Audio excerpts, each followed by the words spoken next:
hablaremos de estadísticas de enfermedades transmitidas por alimentos en México, de a qué están asociados principalmente estos alimentos y las enfermedades según los brotes que tenemos. Todos ustedes están involucrados en todos estos temas, ya sea como productores, como consumidores, como empacadores, como autoridades. Entonces, bueno, pues bienvenidos a este programa. En la hora se nos va a hacer cortita, porque ya hemos platicado con la doctora en otras ocasiones y nos da mucho gusto. Muchas gracias. Sabemos que es una experta en este tema. Entonces, en principio, doctora, a mí me gustaría, vamos a ir pasando algunas gráficas, como ustedes lo pueden ver en su pantalla, y nos va a estar hablando precisamente de gracias. Y hablamos justamente con el tema de estadísticas de enfermedades transmitidas por alimentos en México. Sabemos que hay estadísticas también de otros países, pero las vamos a aterrizar un poco en México, ¿no? Efectivamente, para dimensionar el problema de las enfermedades transmitidas por alimentos es importante cuantificar. Exacto. ¿Cuántas personas se enferman por el consumo de alimentos contaminados? Para poder cuantificar esto y darle una dimensión en términos de su impacto en la salud pública, pero también su impacto económico, se debe de contar con sistemas de vigilancia epidemiológica, que sean aquellos sistemas que recaben toda la información de casos individuales, pero también de brotes de enfermedades, que pueda ser un sistema capaz de identificar los alimentos causales y dentro del alimento causal el agente etiológico, es decir, el microorganismo o el tóxico que está generando el problema. Entonces, bueno, uno de los países que tiene uno de los mejores sistemas de vigilancia epidemiológica es Estados Unidos, y normalmente recurrimos a algunos datos que pueden ser muy ilustrativos de lo que también puede estar sucediendo en nuestro país. También existen algunos datos para América Latina y para México, y podemos hablar un poco de ellos si te parece. Claro que sí, con mucho gusto. Pues háblenos por favor de estas estadísticas. Claro que sí. Bueno, voy a pasar algunas láminas para que puedan dimensionar con algunas cifras y ir siguiéndonos en la pantalla con algunas cifras. Por ejemplo, ¿cuántas personas se enferman cada año por el consumo de alimentos contaminados? En países como Estados Unidos se ha estimado que más de 9 millones de personas se enferman cada año por el consumo de alimentos contaminados. Dentro de las personas que se enferman, se considera o se calcula que más de 55,000 de ellas requieren hospitalización, dado la gravedad de las enfermedades que ocasionan estos alimentos contaminados, y más de 1,000 de ellas mueren al año. Entonces, nosotros podemos ver que en México hay algunas estadísticas, en la siguiente gráfica podemos observarlo, algunas estadísticas de cuántas personas acuden a atención médica y cuando son diagnosticadas en esa atención médica, cuántas se puede relacionar su patología con una etiología de origen alimentario. Y tenemos que, para la Secretaría de Salud recaba datos anualmente y los publica en sus anuarios de morbilidad, y podemos ver cómo en México se reportan más de 6 millones de casos de estas enfermedades al año. Esto quiere decir que son más en México. Eso quiere decir que son más en México. Eso es muy interesante, porque si nosotros tomamos en cuenta que de las enfermedades que realmente llegan a ser registradas y reportadas por los sistemas de salud, hay una subnotificación muy importante. Se considera que solo el 10% máximo de las que verdaderamente ocurren se llegan a ser reportadas. Diagnosticadas y registradas, por lo tanto, en las estadísticas. Yo decía simplemente por el número, ¿no? A lo mejor 9 millones en Estados Unidos con 300 millones de habitantes o una cosa así. Así es. Y nosotros somos 115 millones. Así es. Y 6 millones, pues es de las reportadas, pero si lográramos hacer una claro. estimación y una proyección a las que verdaderamente se generan, el número sería sumamente mayor. Además, efectivamente. Esto, por ejemplo, a mí me queda una duda ahí, a lo mejor a nuestro público también, de qué son casos y qué son brotes. Eso es muy interesante. Vamos a diferenciar. Casos se registra cuando un individuo como tal presenta una sintomatología, se hace un diagnóstico y se registra un caso de enfermedad. Exacto. Si se llega a detectar, asociar esto con el consumo de agua o alimentos, bueno, ya se registra como un caso de enfermedad transmitida por alimentos. Cuando estamos hablando de brotes, estamos hablando de que se enferman 2 o más personas por un vehículo o un alimento en común. Eso ya se considera un brote. Entonces, muchos de los casos se registran de forma individual, pero muchos casos pueden ser asociados a brotes. Sí, esa es la diferencia interesante. Qué bueno que nos explica para poder que podamos ir entendiendo todo lo que nos está. Así es. Sí, entonces, si nosotros podemos ver cuántos brotes de enfermedad transmitida por alimentos se presentan en nuestro país, los datos no son muy actuales, lamentablemente. Hasta el 2012 existía un sistema de vigilancia epidemiológica organizado a través de la Organización Panamericana de la Salud, que recababa datos de México y de América Latina. Hasta esos años se registraba una cantidad pequeña de brotes de enfermedad transmitida por alimentos, y no porque no existieran, sino porque es difícil estudiarlos, captarlos y registrarlos. Claro. Sí, entonces por eso regreso de nuevo a estadísticas de otros países como Estados Unidos para poder dimensionar el problema. Exacto. Que ese problema es posible que tenga tendencias similares a las que ocurren en nuestro país. Eso es lo que usted nos comentaba, o sea, esto es muy importante. Son datos de Norteamérica, pero la tendencia nos indica que en México es un dato similar. Puede estar ocurriendo situaciones similares, con diferencias culturales que vamos a comentar más adelante, pero tendencias en lo global que pueden ser similares. Entonces podemos ver, por ejemplo, cómo en Estados Unidos en un periodo de 10 años, entre 1998 y 2008, se presentaron más de 13,000 brotes de enfermedad transmitida por alimentos, ¿sí? Lo que representa un promedio anual de 1,300 brotes. Cuando para nuestro país, en un periodo de 9 años, se registraron solo 70 brotes por año. Entonces, no necesariamente es que nos enfermemos menos acá, sino que es un reflejo de los sistemas de captación de la información. Así es. Pero bueno, independientemente de ello, lo que nos interesa es ver que una gran cantidad de personas se enferman por el consumo de alimentos contaminados, tanto en nuestro país como en otros países desarrollados. Eso es lo más importante que nos gustaría destacar. Claro. Si vemos, por ejemplo, cuáles son los alimentos que enferman más comúnmente a la gente. Claro. Entonces podemos observar que los alimentos de origen animal son los que se llevan el primer lugar en la estadística. Entonces la gente se enferma más por el consumo de pescados y mariscos. ¿Ese es el número uno? No, bueno, en general el número uno son los cárnicos, que incluyen carne de bovino, carne de cerdo y carne de aves. Ese es el grupo mayor. Es el grupo mayor. Así es. Posteriormente, pescados y mariscos. Si conjuntamos todo lo que es origen animal, entonces juntamos cárnicos con pescados y mariscos, y son el gran bloque de los alimentos que más enferman a la gente. El primer grupo que menciona también es el más grande. Así es. O sea, en el consumo. Así es, sí. Tiene que ver con la cantidad de consumo. Exacto. Pero es muy interesante algo que está empezando a reflejarse en las estadísticas. El grupo de las frutas y las hortalizas empieza a incrementar su participación en este tipo de enfermedades y actualmente ocupa el tercer lugar. Y ahorita vamos a discutir algunos de los aspectos del por qué. Claro. ¿Sí? ¿No está relacionado también con el incremento en el consumo? Incremento en el consumo, así es. Y sobre todo la tendencia hacia lo natural y lo crudo. Y crudo. Ajá, ese es uno de los aspectos muy importantes. Así es. Sí, pues de ahí todo lo que hemos venido manejando y lo que el objetivo de este programa de decir siempre, que los alimentos de por sí, cuando salgan, o sea, de que se produzcan de manera inocua, se manejen, o sea, todo su manejo durante el traslado, durante el almacenamiento, y en la casa, sea de manera es la importancia del enfoque de la inocuidad desde la granja hasta la mesa, porque internet www.inocuo.tv. Entonces, a través de esas 3 canales, usted nos puede ver todo el programa hasta la 1 de la tarde, y puede hacer sus preguntas, que eso es lo más importante. Hacer sus preguntas en vivo, y nuestros invitados le darán respuesta en este mismo programa.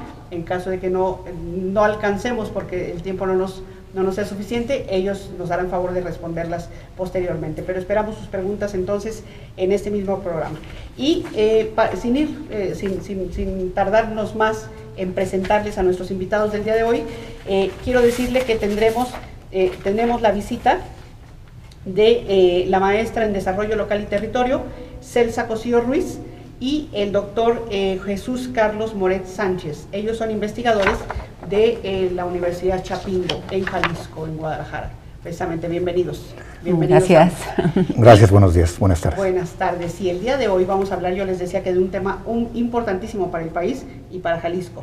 Y hablaremos de agroindustria y cadenas productivas de Jalisco. Es un tema que está en todos los medios, todos los días, pero aquí lo abordaremos desde el punto de vista de investigación y desde el punto de vista de cifras y de datos muy interesantes que les darán a ustedes precisamente una panorámica general de lo que se está haciendo y de cómo se ha estado sistematizando la información, que esto es valiosísimo, porque muchas veces el problema de contaminación local generaba un problema de salud pública local. Actualmente un problema de contaminación local genera un problema de contaminación a nivel regional o incluso internacional. Sí, eso se ha venido globalizando también. Así es, ¿no? así es. Y además, por ejemplo, nos comentaba algo, cada vez la gente viaja más y lleva consigo además cosas. Claro, o sea, que puede sí. enfermar en el extranjero o puede traer cosas. Así es. Y eso es parte de lo que vamos a hablar más adelante. Exacto. Sobre cuáles son los factores que están haciendo que la epidemiología de estas enfermedades se modifique. Muy bien. Y podemos revisar algunos otros datos estadísticos y después hacer adelante por favor, parte, porque yo creo que es muy importante. Y si usted tiene dudas, váyalas anotando y vaya pasándonos sus preguntas para que se las hagamos a la doctora un poquito más adelante. Sí, con frecuencia la gente pregunta, ¿qué es lo que más enferma a la gente por el consumo de alimentos? Si hacemos una división de las estadísticas, podemos observar que de los agentes etiológicos o los agentes causales, las bacterias, el grupo de las bacterias, ocupa el primer lugar como agente etiológico de estas enfermedades, seguido por la parte de los virus, enseguida las sustancias químicas tóxicas y en último lugar los parásitos. Y esa es una tendencia que se observa tanto en países desarrollados como en América Latina. De acuerdo a los datos que tenemos de la Organización Mundial Panamericana de la Salud, es una tendencia similar. Entonces, la mayor cantidad de la gente que se enferma es por bacterias. ¿Cuál es el motivo? Que las bacterias tienen una capacidad de diseminarse al ambiente, sobrevivir en el ambiente y después multiplicarse en los alimentos. Y ese es uno de los factores importantes. Los virus, por ejemplo, salen de sus hospederos, pueden sobrevivir un periodo de tiempo importante, pero no se multiplican en los alimentos. Y eso reduce hasta cierta medida su participación. Situación similar que sucede con los parásitos. Entonces es por ello que las bacterias son las causantes principales. ¿Y viven en cualquier medio? ¿O cuánto tiempo viven? Porque, por ejemplo, o sea, yo le preguntaría si en el campo o en la ciudad también son los mismos, o la tendencia es la misma. Bueno, eso va a depender de cada bacteria en particular. Pero ya hablaremos también en algún otro programa, si nos da tiempo seguramente podemos hablar de bacterias, de ciertos microorganismos en específico. Pero te puedo dar algunos datos. Por ejemplo, hay microorganismos como Salmonella, es un microorganismo cuyo hábitat natural es el intestino de los animales, sean de sangre caliente o de sangre fría. La bacteria, una vez que sale a través de la materia fecal de estos animales al medio ambiente, puede encontrar un nicho, que puede ser en el agua, en las tierras de cultivo, puede ser en los propios alimentos. La bacteria va a sobrevivir dependiendo de las condiciones ambientales que encuentre. Y se ha encontrado, por ejemplo, que puede sobrevivir hasta 300 días en tierra si encuentra las condiciones de nutrientes y humedad. 300 días puede sobrevivir. Entonces, un año prácticamente. Claro, esa permanencia en el ambiente, que va a depender de muchos factores como es nutrientes, pH, humedad, temperatura, eso hace que entonces tenga una gran capacidad de contaminar alimentos durante todo ese tiempo. Por supuesto. Y dentro de los alimentos va a tener una cierta capacidad de supervivencia, también dependiendo de los factores que encuentre en ese alimento. Y es por eso que decía que la carne es el principal agente. Los alimentos cárnicos, en este caso productos de res, productos de cerdo, producto de aves, son de los principalmente implicados y precisamente con Salmonella, porque precisamente este microorganismo, su hábitat natural es el intestino de estos animales. Entonces hay una relación muy directa entre la contaminación de los alimentos de origen animal con este microorganismo. Muy bien, qué interesante. Sí, ¿verdad? Qué interesante, porque eso nos lleva, bueno, pues conocemos el origen. Así es. Y podemos saber un poco cuál será el resultado si cambian se modifican esos parámetros, ¿no? Así es, así es. Y otro dato importante que podemos ver es cuáles son los microorganismos que causan más brotes de enfermedades. Exacto. Y ahí vamos a tener en primer lugar, tenemos los virus. En el caso específico de los norovirus, son de los microorganismos que más brotes causan, y es que estos microorganismos tienen una capacidad infectiva muy alta. Y con muy pocas partículas virales se puede enfermar la gente, de tal manera que un manejador, ellos viven normalmente en las personas, en los humanos. Un manejador que no sigue buenas prácticas higiénicas en la preparación de alimentos transmite una gran cantidad de partículas virales a los alimentos que prepara e impacta a un gran número de gentes. Claro. Entonces, los norovirus están entre los primeros lugares de microorganismos causantes de brotes, Salmonella también y Clostridium perfringens, son los microorganismos más implicados en todo este tema. ¿Y qué alimentos son los que más, bueno, ya decíamos aparte, yo diría aparte de la carne, o cuando salen a través de materia fecal, etcétera, entonces es cuando ya impactan a hortalizas y a frutas? Así es, bueno. ¿O las frutas y hortalizas tienen también otra fuente de contaminación? Hay múltiples fuentes de contaminación. Cuando nosotros hablamos de los productos cárnicos, por ejemplo, que son los que más impacto tienen en la epidemiología de estas enfermedades, hablamos de una contaminación en el momento de la obtención de esa carne en los establecimientos de sacrificio, porque los animales son los reservorios naturales. Claro. Entonces, aún teniendo muy buenas prácticas de manufactura en la obtención de la carne, hay un cierto grado o riesgo de contaminación. Posteriormente, esa contaminación se puede magnificar si la carne no es manejada en las condiciones apropiadas, así es.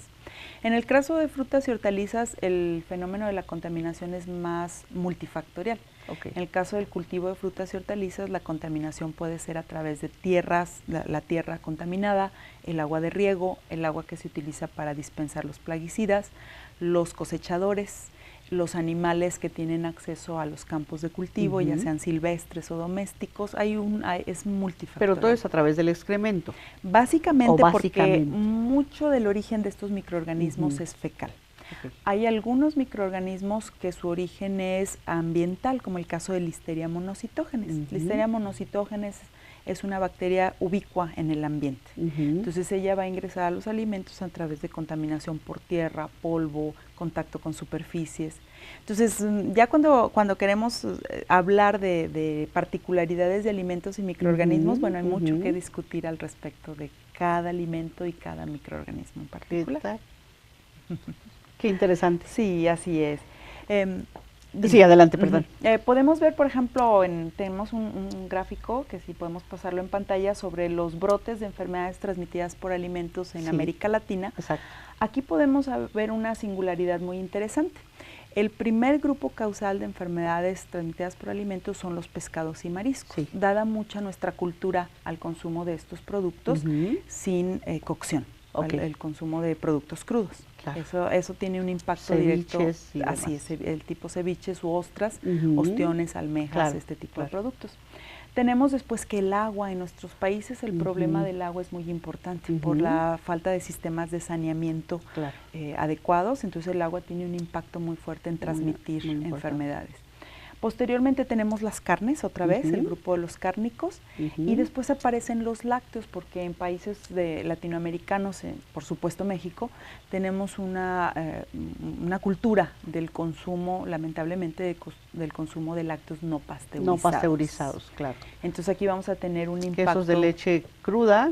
Así es. Y yogures y un montón de cosas, ¿no? Así es, entonces ahí va a impactar muy fuertemente el grupo de los alimentos lácteos en estas enfermedades. Y posteriormente ya aparecen las frutas y hortalizas también como una causa de enfermedad. Ahí sí es diferente al tema de Estados Unidos. Sí, en el caso muy particular de los alimentos lácteos y el agua. En nuestros países tenemos mayor participación de estos alimentos. De esos alimentos, muy bien, muy bien. El agua, yo preguntaría, independientemente del tratamiento que se le dé en las redes públicas, ¿qué impacto tiene la higiene o lo que se haga dentro de las instalaciones de producción de alimentos procesados o dentro de la casa, por ejemplo? Es fundamental. El agua puede ser es un ingrediente al momento de preparar alimentos, y la calidad del agua es fundamental para que nosotros podamos tener un alimento de calidad microbiológica aceptable y que no nos vaya a causar una enfermedad. De tal manera, por ejemplo, en industrias, en las industrias transformadoras de alimentos, un requisito de las buenas prácticas de manufactura es que se debe de utilizar agua potable para todo lo que es saneamiento de la planta, saneamiento de equipo y la preparación, obviamente, de alimentos. ¿Se tiene que medir? Sí, claro, las industrias de alimentos tienen controles muy importantes sobre la calidad del agua que utilizan en el procesamiento de alimentos. En el procesamiento y en el lavado de... En el lavado de equipo, porque tú vas a tener que el alimento, mucho del alimento tiene contacto directo con muchos equipos, de tal manera que ese equipo tiene que sanitizarse y se tiene que utilizar agua de calidad potable para su sanitización. Exactamente, porque yo me pregunto, o sea, muchas veces, bueno, nos puede llegar agua potable, pero las instalaciones no están sanitizadas, entonces, pues el agua se contamina, ¿no? Claro, claro, así es, o sea, una industria de alimentos que maneje un buen sistema de aseguramiento de la calidad y de la inocuidad va a tener entre sus prioridades el manejo y el uso del agua. Pero no así en el campo de cultivo, ahí no es agua potable. Bueno, en el campo de cultivo sí hay lineamientos sobre qué tipo de agua se puede utilizar para qué tipo de cultivos, sí lo hay.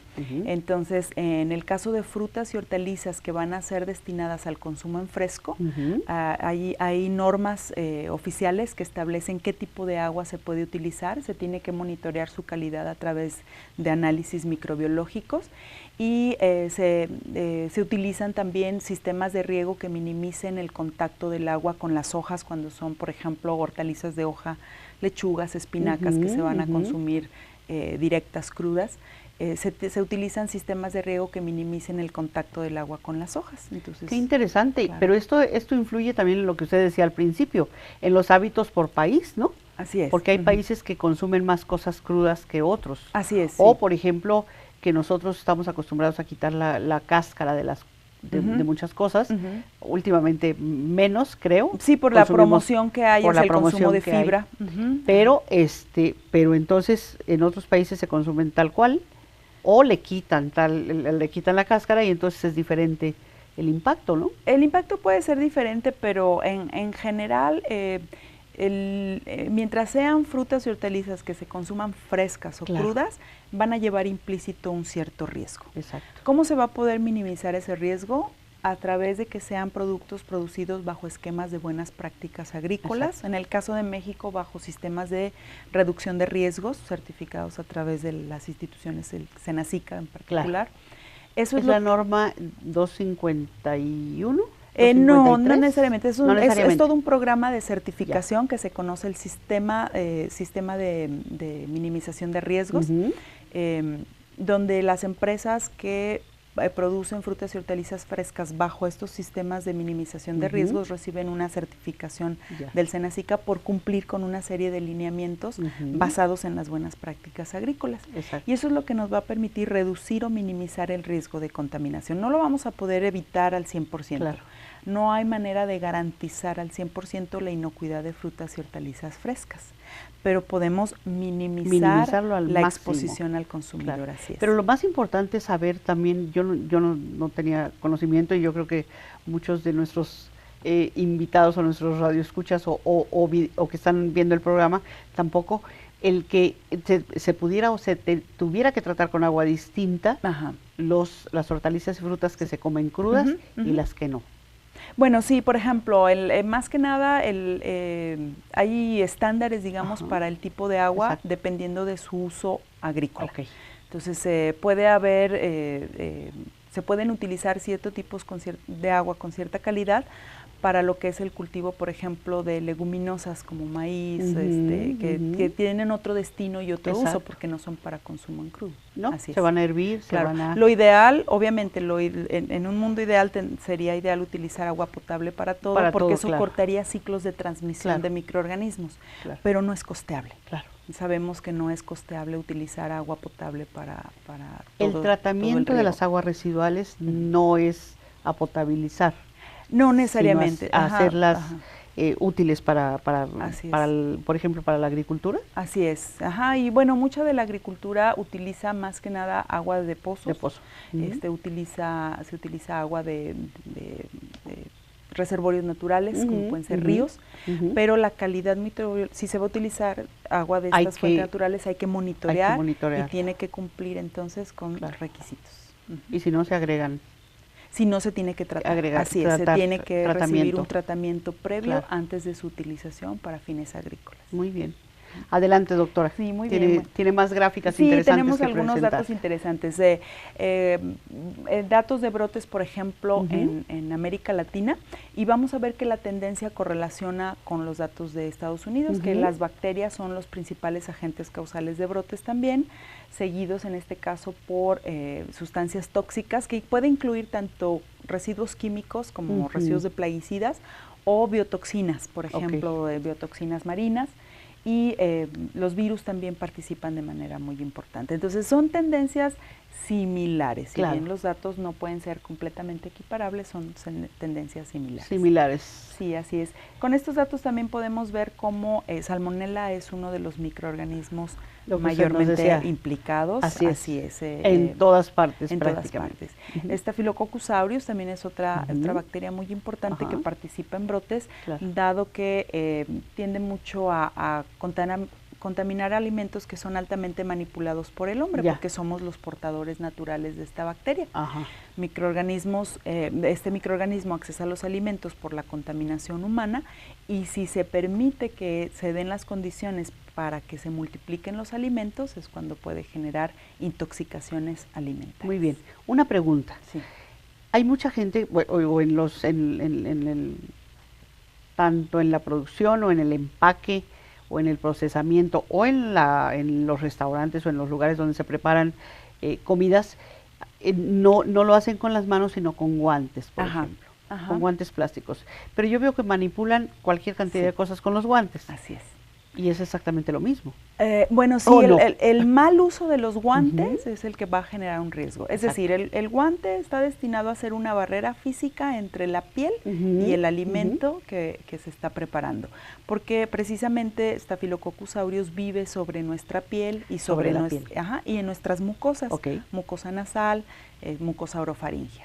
Entonces, nuestras secreciones al hablar, al estornudar, al toser, van a introducir este microorganismo en los alimentos y el contacto de las manos desnudas con los alimentos lo introduce. Entonces, si bien el guante está pensado para ser una barrera física, el mal uso del guante puede generar otros problemas, porque si precisamente ese guante toca indistintamente otras superficies contaminadas, entonces va a generar lo que nosotros conocemos como contaminación cruzada. Exactamente. Que eso es lo que yo veo, por ejemplo, en algunos casos, y seguramente usted también lo ha visto, que están manejando carnes y pescados y luego verduras para hacer una torta, ¿no? Todo eso lo conocemos nosotros, lo estudiamos como contaminación cruzada, que es la transferencia de microorganismos, bien de superficies contaminadas a superficies limpias o a un alimento, o de productos crudos a productos cocinados. Muy bien. Y ahí va a ser fundamental la educación hacia los manejadores de alimentos, la capacitación que reciban para que minimicen las acciones de contaminación cruzada. Claro, porque por más guantes que tengan no la van a poder es la manera de utilizarlos. Claro, así es. Muy bien. Adelante, nos tiene cifras muy importantes. Otra cifra muy interesante es ¿dónde se enferma la gente? ¿Dónde es más común que se enferme la gente por el consumo de agua o alimentos contaminados? El número uno, al menos en Estados Unidos, que es donde tenemos la estadística disponible, es en restaurantes, seguido del hogar. Restaurantes y luego hogar. Seguido del hogar. Entonces, aquí lo que vemos fuertemente es el manejo de los alimentos a través de manipulación de alimentos, servicio de alimentos, es lo que está impactando fuertemente. Y estoy segura que si tuviéramos una estadística para el país, seguiríamos tendencias similares. Sería lo mismo, claro. Sí, porque también se dice mucho que es eso precisamente, que dónde comiste, o la gente que come en la calle o en lugares que no son... Así es. Que no tienen un manejo sanitario del... Así es. Otro dato interesante es cuáles son los principales factores que propician que aparezcan estos brotes. Y entonces el factor principal es la contaminación, es decir, que un alimento se produzca bajo malas prácticas higiénicas y esté contaminado, se contamine, es lo que más va a generar un problema de enfermedad transmitida por alimentos. Seguido de que si el microorganismo, una vez que contamina, pueda crecer. O sea, es decir, es más importante que los microorganismos lleguen a contaminar los alimentos como el factor propicio para los brotes, al hecho de que se tengan que multiplicar. Y una vez que los alimentos se contaminan, es más difícil asegurar que podemos descontaminarlos a través de tratamientos. Por eso lo ideal es evitar la contaminación. Claro. Y estos restaurantes, no sé si haya estadística acerca de eso, pero estos restaurantes, por ejemplo, que es la fuente de contaminación más grande, o sea, de la gente que lo consume, ¿es porque los compran contaminados o es más bien el manejo que hacen? Es fundamentalmente manejo. Sí hay una participación importante de lo que se llama la materia prima contaminada, es decir, todos los restaurantes deben de tener un programa dentro de sus sistemas de aseguramiento de calidad e inocuidad, un sistema de proveedores, donde ellos puedan exigir calidad a sus proveedores. Inevitablemente va a haber una proporción de alimentos que desde origen provengan contaminados y el problema se va a magnificar a la hora del manejo inapropiado de los alimentos. Fundamentalmente es manejo inapropiado. La temperatura, bueno, ya nos hablará a lo mejor de otros elementos que afectan, pero la temperatura en que la cual los transportan o los conservan en el mismo restaurante, tiene que ver también. Dentro de lo que es el área de manejo y preparación de alimentos hay múltiples factores a considerar. Una es precisamente la conservación de los alimentos a temperaturas adecuadas. El que las materias primas antes de prepararlos estén adecuadamente refrigeradas para evitar la multiplicación microbiana. El que una vez que los alimentos se preparen se mantengan en caliente, si se van a servir en caliente, a más de 60 grados centígrados, para que puedan no permitir más de 60 grados centígrados hay que mantenerlos. Sí, cuando es servicio en caliente, así es, o en dado caso refrigerarlos si no van a ser consumidos de manera inmediata. Entonces el manejo de temperaturas es fundamental en los restaurantes, la educación de los manipuladores hacia su aseo personal y las prácticas que puedan tener de contaminación cruzada también es fundamental, el saneamiento de instalaciones, el control de fauna nociva. Y entonces son toda una serie de lineamientos que están perfectamente delimitados en los manuales de buenas prácticas de manufactura y que cualquier establecimiento dedicado al servicio de alimentos debe de contar con un sistema de inocuidad, de aseguramiento de la inocuidad de sus alimentos. Muy bien. Adelante, pues es información muy útil para que todos podamos hacer lo necesario para que nuestros alimentos sean inocuos, ¿no? Siguiente, me gustaría hablar un poco del impacto económico de las enfermedades transmitidas por alimentos. Porque lo decíamos al principio, ¿no? Sí, hemos estado hablando de el impacto a la salud pública en términos de cuántas personas se enferman, dónde se enferman. Pero también hay que ponerle una dimensión económica al problema, porque si bien nuestra premisa es cuidar la salud pública, habrá que ver que también esto nos cuesta. Y entonces, en algunos países donde existen datos económicos, se ha podido desglosar cuáles son los principales costos económicos de estas enfermedades. En primer lugar, hay un costo económico para el paciente y para su familia. Esto se deriva de los gastos médicos, hay que gastar en el tratamiento médico, aun cuando se tenga un sistema de seguridad social, hay gastos implícitos para el paciente y para la familia. Y hay pérdida de ingresos, la gente puede llegar a dejar de laborar por causa de la enfermedad y eso le va a representar una pérdida de sus ingresos familiares. Otro rubro donde se gasta es los costos para la industria. Tienen que ver, por ejemplo, con la industria tiene que invertir, por ejemplo, desde los sistemas de producción. El aplicar buenas prácticas agrícolas, el aplicar buenas prácticas ganaderas cuesta. Pero eso va a tener necesariamente un impacto en mejorar la salud pública. La industria invierte en control de patógenos. Para reducir el impacto económico de estas enfermedades tiene que establecer sistemas de control y inevitablemente esos cuestan. Tiene costos. Sí, así es. Si la empresa en un momento se llega a ver implicada su alimento que produce en un brote y llega a asociarse, entonces esa empresa va a tener pérdidas muy lamentables. Puede llegar a tener costos por decomiso de productos, indemnizaciones, demandas. pérdida de mercados, que sobre todo es una de las fundamentales, Así la es. pérdida de mercados. Son pérdidas consecuenciales. Así es, y ha habido brotes de enfermedades asociadas a ciertas empresas que han tenido efectos devastadores en ellas. Totalmente, totalmente. Y más si se trata de otros países, ¿no? Así o sea, es. más si se trata de productos que estemos exportando. Claro, la parte de productos mexicanos implicados en brotes de enfermedad ha tenido consecuencias económicas tremendas, porque puede implicar alertas sanitarias por parte del país que recibe el producto, y una alerta sanitaria significa cierre de frontera y por lo tanto un perjuicio hacia los productores Un perjuicio nacionales. Directo a la empresa que lo está haciendo, Así porque es. además es con nombre y apellido. A la empresa directa, pero al sector. Pero al sector, porque, total, por ejemplo, en el caso específico cuando se presentaron los brotes por el consumo de melón Cantaloupe en Estados Unidos y Canadá, que se pudo rastrear que el melón era producido en México, la alerta sanitaria cerró a todos los productores. Absolutamente a todos. Entonces, no fue solamente la empresa que produjo los melones contaminados, sino todo el sector melonero se vio fuertemente afectado, y hasta la fecha sigue sufriendo las consecuencias. Pues, las consecuencias son muy grandes. Ojalá estuvieran cuantificadas, ojalá se pudieran cuantificar. Yo creo que hacia allá vamos, espero que hacia allá vamos a tener mayores cifras para poder... Yo espero que sí, también tengo confianza en que la información es la que nos va a permitir conocer el problema y poder tomar medidas más adecuadas. Cuando nosotros no conocemos un problema, no podemos saber entonces hacia dónde ir para resolverlo. Las empresas mismas deberían de tener mayor información, ¿no? Por supuesto, y muchas empresas ya están muy comprometidas con esta parte, y bueno, sobre todo aquellas que han dimensionado mucho el impacto que les puede generar un problema de inocuidad.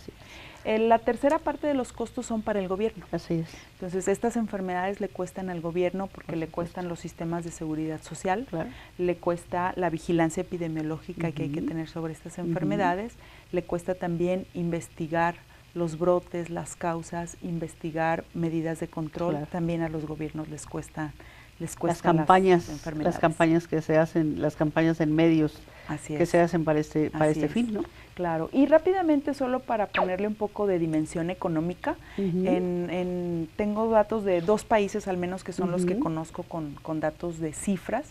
En Estados Unidos, por ejemplo, tan solo las enfermedades producidas por los microorganismos más importantes, no todos, solo los microorganismos más importantes transmitidos por alimentos, que son Salmonella, Campylobacter, Escherichia coli, productora de toxinas Shiga, y Listeria monocytogenes.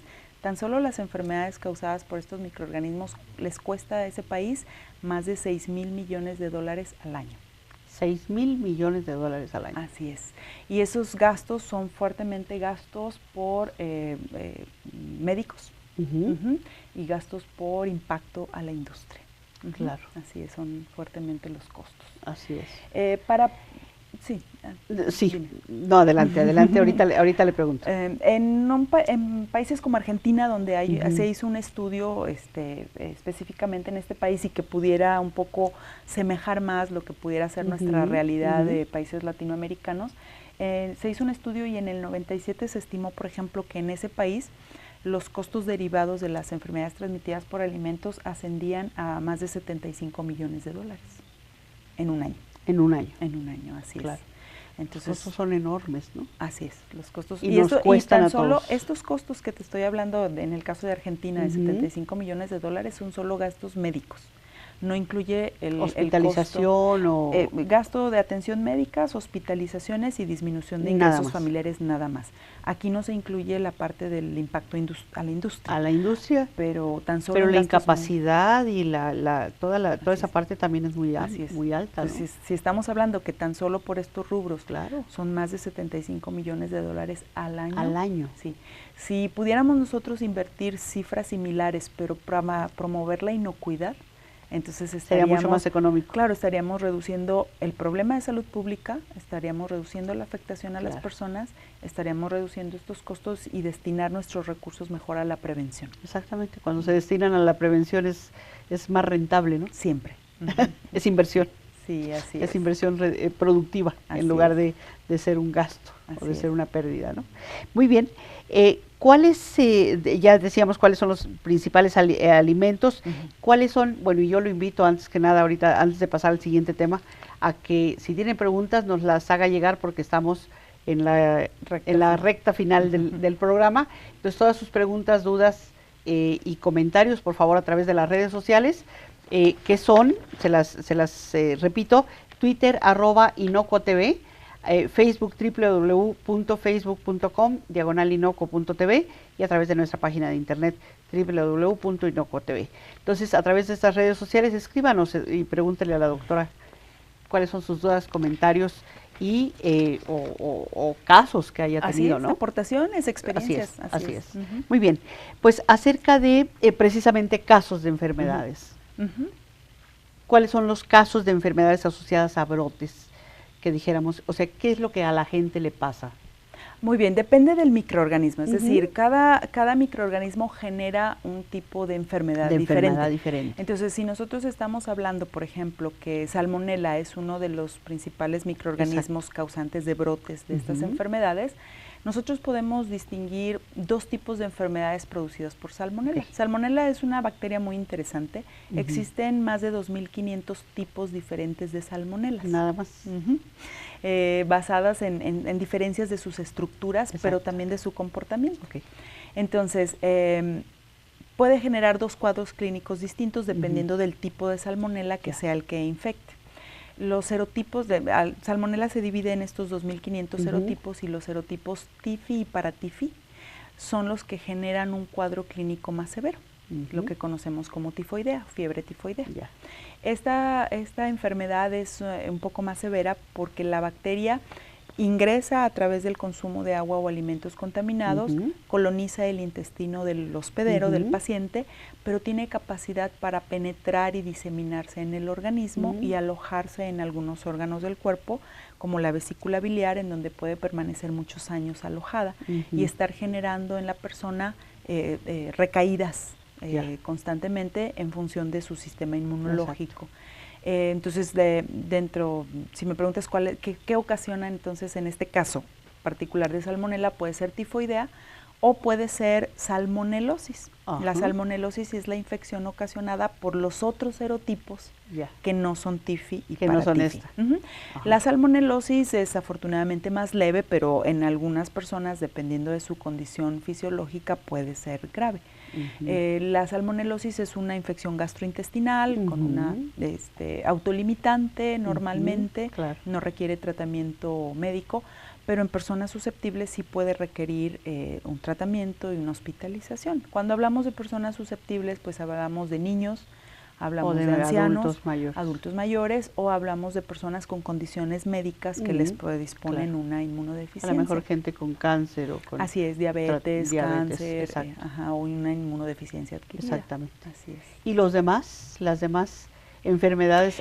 Esto es a través de Salmonella. Eso es a través de Pero, Salmonella. por ejemplo, ¿hepatitis también? Hepatitis A, por supuesto. El virus de la hepatitis A se transmite a través principalmente de agua contaminada o de frutas y hortalizas frescas que han sido regadas con aguas contaminadas. Tenemos entonces, por ejemplo, que a través de mariscos crudos, por ejemplo, ostiones, cuando los ostiones son capturados en aguas costeras y esas aguas costeras reciben descargas urbanas que no han sido tratadas, obviamente, el marisco, el ostión, la almeja, se alimenta a través de un sistema de filtración de estas aguas, porque su objetivo es recabar materia orgánica para su alimentación, pero con ello captura al virus de la hepatitis.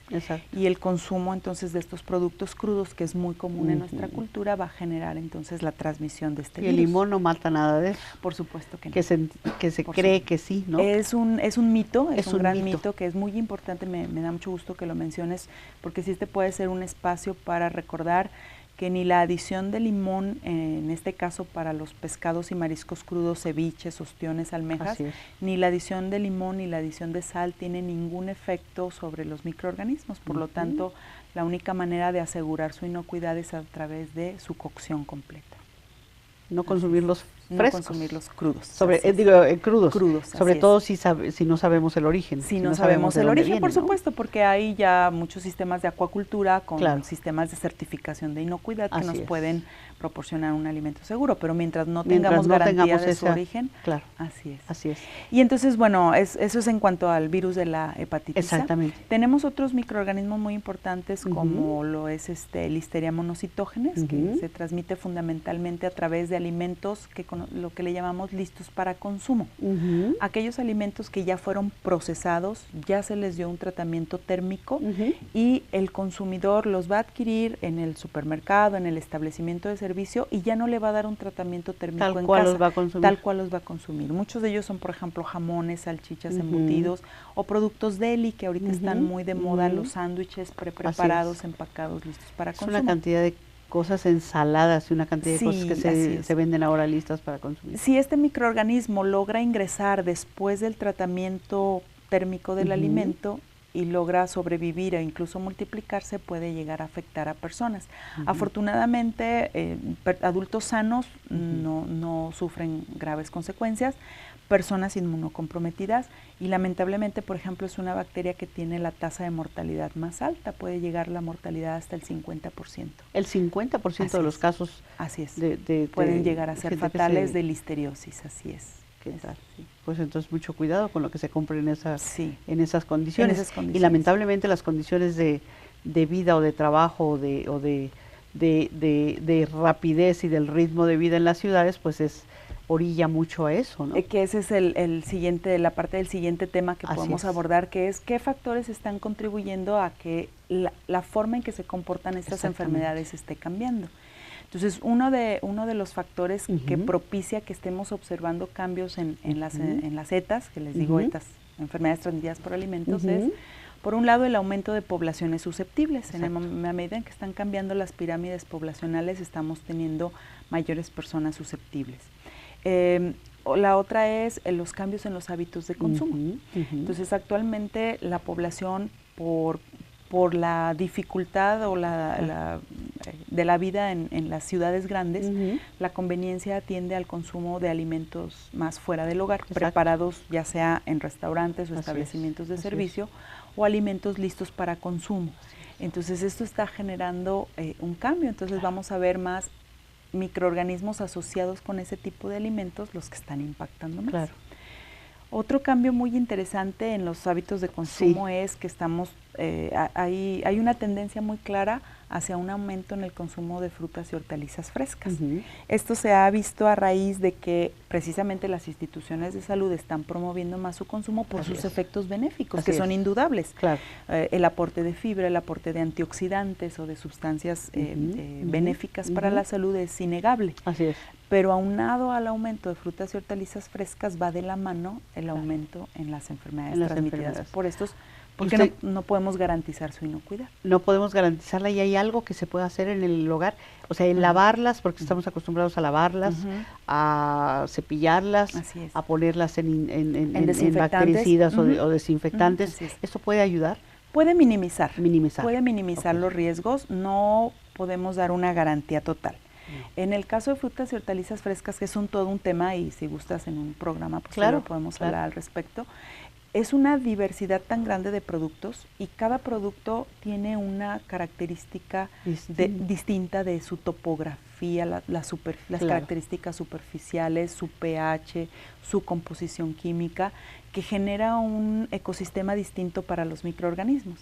Entonces, muchas de las limitaciones con el lavado y con los procesos de desinfección tiene que ver con que los microorganismos se albergan en esa superficie tan irregular que tienen las frutas y las hortalizas, se adhieren, empiezan a formar biopelículas, se protegen en grietas y en nichos, incluso se internalizan. No sé si habías escuchado que las bacterias, por ejemplo, está muy demostrado ya, que pueden penetrar a través de los estomas de las hojas de las plantas, que es la estructura a través de la cual la planta hace su intercambio de gases para su subsistencia. Entonces los microorganismos pueden alojarse, penetrar a través de los estomas, y una vez que están dentro de los tejidos del vegetal, pues obviamente quedan inaccesibles para el efecto del lavado y de los germicidas. Por lo tanto, podemos minimizar, es mejor hacerlo que no hacerlo. pero no podemos tener una garantía total de su inocuidad. Hay un tratamiento que he escuchado, que no sé si funcione, a través de ozono. Ajá. Es uno de los muchos tratamientos disponibles que hay. El ozono es una sustancia altamente oxidante, por lo tanto va a tener un efecto oxidante en los microorganismos y destructor. Su eficiencia se ha comparado contra la de otros agentes como el hipoclorito de sodio, los yodóforos, las sales de plata coloidal. Todos ellos generan un grado de reducción de la carga microbiana. El problema es cuando no tienen acceso al microorganismo. ¿Qué es lo que usted está diciendo? Mientras el microorganismo esté protegido en las estructuras del vegetal, sea cual sea de los desinfectantes, no va a haber un efecto. Lo único es el tratamiento térmico. El tratamiento térmico, y en ese momento dejan de ser frescas. Claro. La otra alternativa es la irradiación de alimentos. Que, bueno, eso es algo interesante, es algo importante la irradiación tiene un efecto penetrante, por lo tanto, aun cuando los microorganismos estén internalizados, la irradiación puede destruirlos. Así es. Pero por cuestiones de costos, no es alcanzable todavía. ¿Tiene daño en la salud o un daño secundario la irradiación? Porque se cree eso, ¿no? Sí, no, hay mucha reticencia del consumidor porque se confunde o se tiene el temor de que irradiación es radioactividad y es un asunto perjudicial, pero no. Hay múltiples evaluaciones y desde hace muchísimos años se ha comprobado que a las dosis en que se utiliza en los alimentos no genera absolutamente nada, pero sí tiene un alto... Sí tiene un alto impacto o eficiencia. Sí tiene una alta eficiencia para el tratamiento de muchos alimentos. Así es. Que no todos. Ahí estaríamos hablando en un próximo programa seguramente acerca de todo esto, de cada uno de los grupos de alimentos, de acuerdo a su morfología y de acuerdo a todo, para que nos platique por supuesto.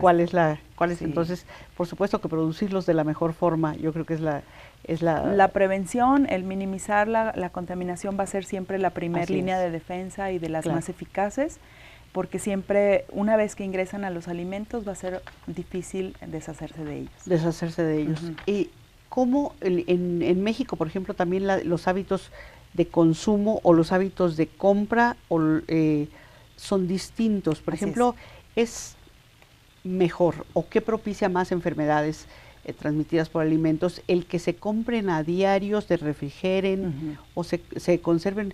Porque muchas veces vamos al súper una vez al mes o a la semana y se refrigeran por muchísimo tiempo. ¿Eso también implica mayor contaminación? Puede tener un impacto en el sentido de que hay microorganismos psicrótrofos que les llamamos, que son patógenos. ¿Qué quiere decir psicrótrofos? Que son capaces de multiplicarse aún en refrigeración.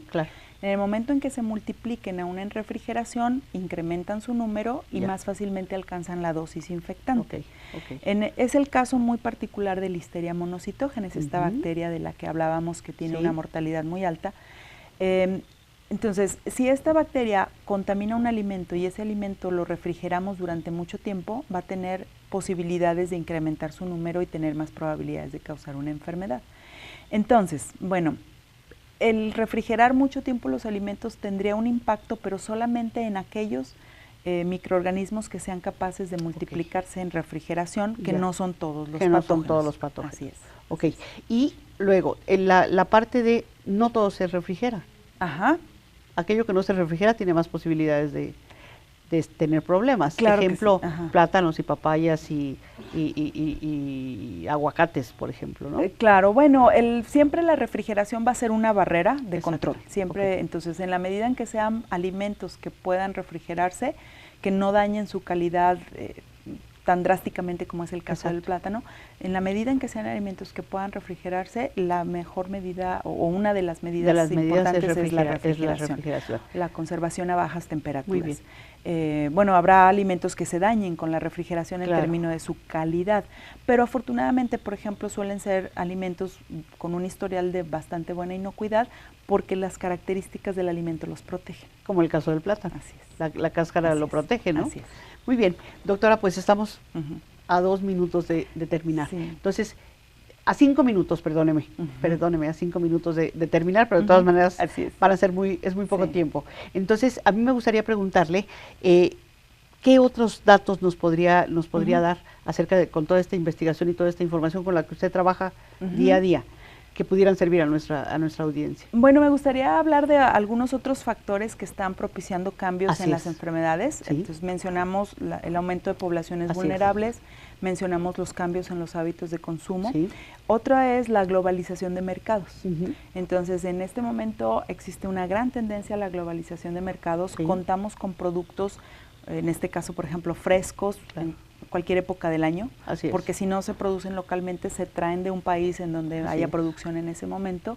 Ese intercambio de productos entre países está generando que se presenten enfermedades que antes no se conocían en esos países o causadas por microorganismos que antes no causaban problemas en esos países. Entonces estamos haciendo un intercambio comercial, pero también estamos haciendo un intercambio de virus, de problemas, ¿verdad? Entonces, inevitablemente vamos a observar cómo a medida que aumente la globalización de mercados y el intercambio de productos, vamos a ver sobre todo frescos, me imagino. Sobre todo frescos, así es. Cuando son deshidratados o cuando son de ese tipo. Cuando ya han recibido tratamientos térmicos severos o que tienen un control a través de factores como pH, actividad de agua, el problema se reduce fuertemente. El problema más fuerte es en los productos frescos. Muy bien.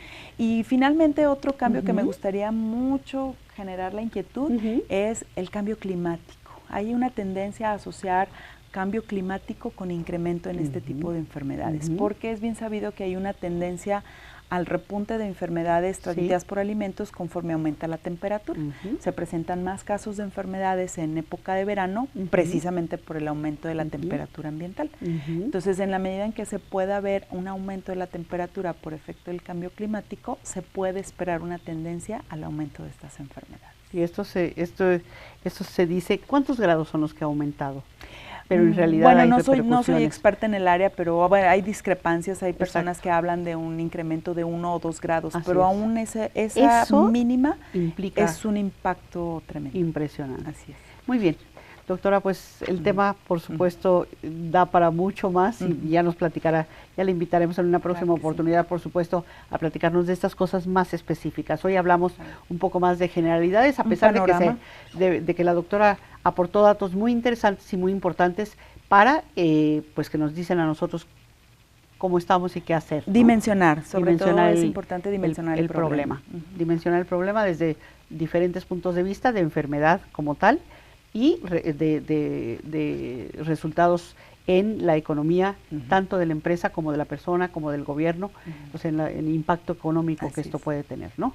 Entonces, bueno, pues muchísimas gracias, muchas gracias a usted y le agradecemos entonces una vez más a la doctora. Estuvimos platicando con la doctora Elisa Cabrera Díaz.